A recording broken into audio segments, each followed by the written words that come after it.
একটি বিষয় আমাকে খুবই ভাবাচ্ছে।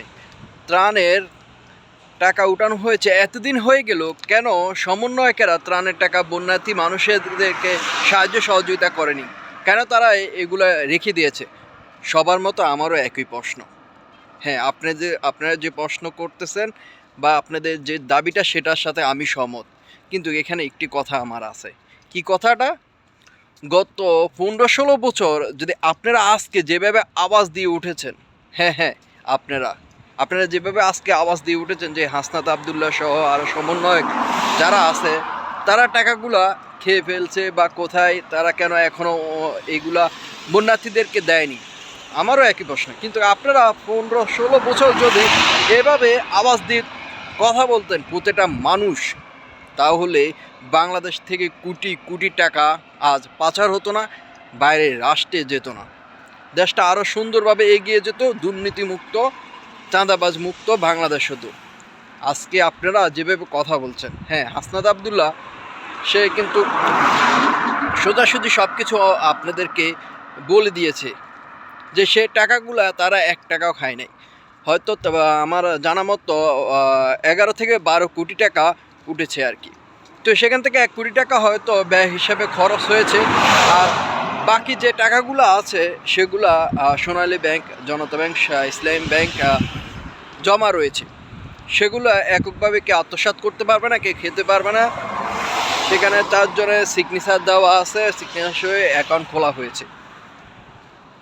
তো তারা বলছে যে বন্যার সময় তো অনেককে সাহায্য সহযোগিতা করছে। হ্যাঁ, সবাই দেখতে সর্বত্তরে মানুষ এগিয়ে এসেছে।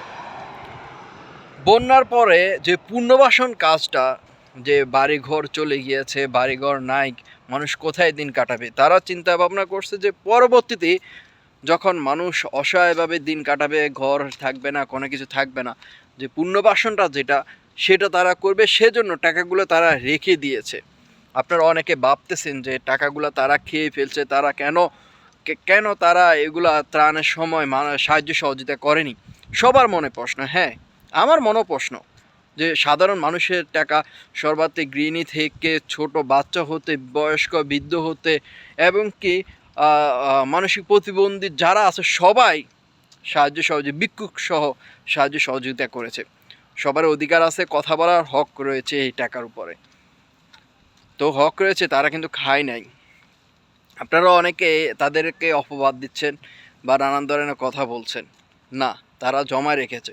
পরবর্তী পুনর্বাসনের যে কাজটি, তারা সেই কাজে ব্যয় করবে, আয় ব্যয়ের একটি হিসাব করে তারা সেগুলো সুন্দরভাবে বন্টন করে দিবে, বা প্রধান উপদেষ্টার ত্রাণ তহবিল যেটা আছে সেখানে তারা হস্তক্ষেপ করবে। আপনারা আজকে যারা সচেতন, হ্যাঁ, আমার কাছে ভালো লাগছে যে আজকে আপনারা সবাই কথা বলছেন সচেতনভাবে। এভাবে আমি চাই বাংলাদেশে প্রতিটা জায়গা, প্রতিটা যে কোনো দল ক্ষমতায় আসুক, আমরা সকলে আওয়াজ দিয়ে বলবো যে যেটা অন্যায় হয়েছে প্রতিবাদ করব। এই প্রত্যাশায়, এই স্লোগানে, এই জোর দাবিতে আমরা আজকে প্রতিজ্ঞা করি। বাংলাদেশ সুন্দর হোক, সুন্দরভাবে বাংলাদেশটা এগিয়ে যাক, এই প্রত্যাশায় রইল। ধন্যবাদ সকলকে।